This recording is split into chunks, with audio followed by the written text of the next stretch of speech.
हाजिर सर्विस अफसरान और उनकी बेगमात के खिलाफ कार्रवाइयों की तारीख बहुत पुरानी।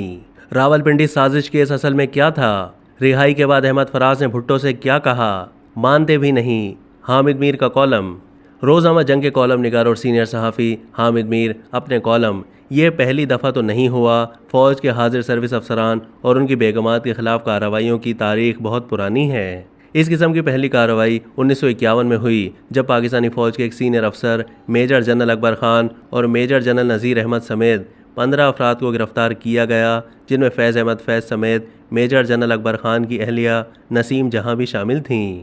फ़ौज के 10 अफसरान और 5 सिविलियंस पर इल्ज़ाम था कि उन्होंने 23 फरवरी 1951 को एक खुफिया इजलास मुनक्किद किया, जिसका मकसद हुकूमत के ख़िलाफ़ मुसल्लह बगावत करना था।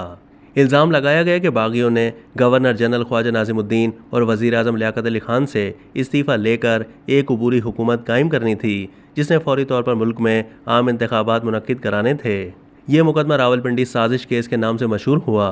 फैज़ अहमद फैज़ उस वक्त अंग्रेज़ी अखबार पाकिस्तान टाइम्स के एडिटर थे। उन्होंने हमेशा खुद पर लगाए जाने वाले इल्ज़ामात की तरदीद की, लेकिन सितम यह हुआ कि मुसल्लह अफराद के कुछ अफसरान वादा माफ़ गवाह बन गए और यूँ फैज़ अहमद फैज़ समेत दीगर मुल्ज़िमान का दिफा कमज़ोर हो गया। ये मामला फ़ौजी बगावत का था, लेकिन मुल्ज़िमान के खिलाफ मुकदमा फ़ौजी अदालत में नहीं चलाया गया, बल्कि एक 3 रुकनी खुसूसी अदालत में मुकदमा चलाया गया। इस अदालत में justice sir Abdul Rahman, justice Mohammad Sharif और जस्टिस अमीरुद्दीन शामिल थे। AK ब्रोही सरकारी वकील थे, जबकि बंगाली लीडर हुसैन शहीद सोहरवर्दी मुल्ज़िमान के वकील थे। मेजर जनरल अकबर ख़ान 1948 की पाक भारत जंग के हीरो थे। मेजर हसन खान ने गिलगित बल्तिस्तान से डोगरा फ़ौज को निकाला था, इसलिए आम ख्याल था कि इन अफसरान का कश्मीर पॉलिसी पर हुकूमत से इख्तिलाफ था।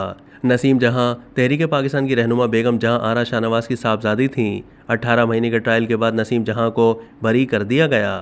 फैज़ अहमद फैज़ समेत दीगर सिविलियंस को 4 साल कैद और फ़ौजी अफसरान को 12 साल कैद की सज़ा हुई। 1956 में हुसैन शहीद सोहरवर्दी वज़ीर आज़म बने तो उन्होंने तमाम सज़ा याफ्तगान की रिहाई का हुक्म दे दिया। इन अफसरान को सज़ा दिलवाने में जनरल अयूब खान ने अहम किरदार अदा किया था, लेकिन बाद अज़ा उन्हीं साहब ने गवर्नर जनरल इस्कंदर मिर्ज़ा की मिली भगत से पाकिस्तान में पहली कामयाब फ़ौजी बगावत की और कुछ अरसे के बाद इस्कंदर मिर्ज़ा को भी फारिग कर दिया। जनरल अयूब खान के जबर इस्तबदाद के खिलाफ आवाज़ बुलंद करने वाले लातादाद सियासतदान, सहाफ़ी और अदीब गिरफ्तार किए गए।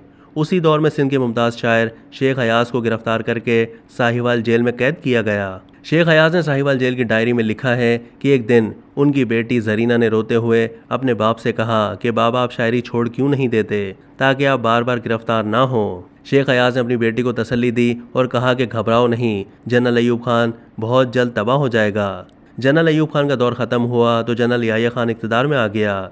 याह्या खान के खिलाफ नज़में लिखने पर बहुत से शायर और अदीब गिरफ्तार हुए, जिनमें हबीब जालिब सर फहरिस्त थे। जालिब साहब 19 दफ़ा गिरफ्तार हुए, 2 बार उन्हें उम्र कैद की सज़ा सुनाई गई। उन्होंने आधी ज़िंदगी जेलों में गुजार दी। जनरल ज़िया-उल हक ने अभी मार्शल लॉ लगाया ही नहीं था कि अहमद फराज की एक नज़म पर वो गुस्से में आ गए। उन दिनों जुल्फ़िकार अली भुट्टो की हुकूमत अपोजिशन के जलसे जुलूसों के बाइस दबाव में थी। जनरल ज़िया-उल हक ने अहमद फराज को गिरफ्तार किया और फ़ौजी अदालत में मुकदमा चलाने के लिए कार्रवाई शुरू कर दी। अहमद फराज को अटक जेल भेज दिया गया, लेकिन इस दौरान भुट्टो ने जनरल ज़िया को अहमद फराज की रिहाई पर आमादा कर लिया।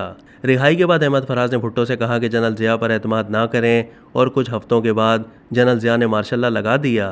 हामिद मीर कहते हैं कि मैं सियासी जमातों में हर मौजू पर डायलॉग का हामी हूँ, लेकिन तहरीक इंसाफ की क़यादत को अपने रवैये में तब्दीली लाने की ज़रूरत है।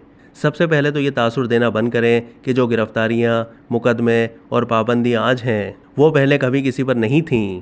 अगर आज तहरीक इंसाफ पर झूठे मुकदमे कायम हैं तो उन्हें तस्लीम करना होगा कि जब वो हुकूमत में थे तो उन्होंने भी मुखालफिन पर झूठे मुकदमे बनाए थे। उन्हें तस्लीम करना होगा कि अगर आज फ़ौजी अदालतें बनाई गई हैं तो माजी में उन्होंने भी यही काम किया, और तहरीक इंसाफ को यह भी मानना होगा कि एक काम जो पहले कभी नहीं हुआ था लेकिन वो काम सिर्फ उन्होंने किया।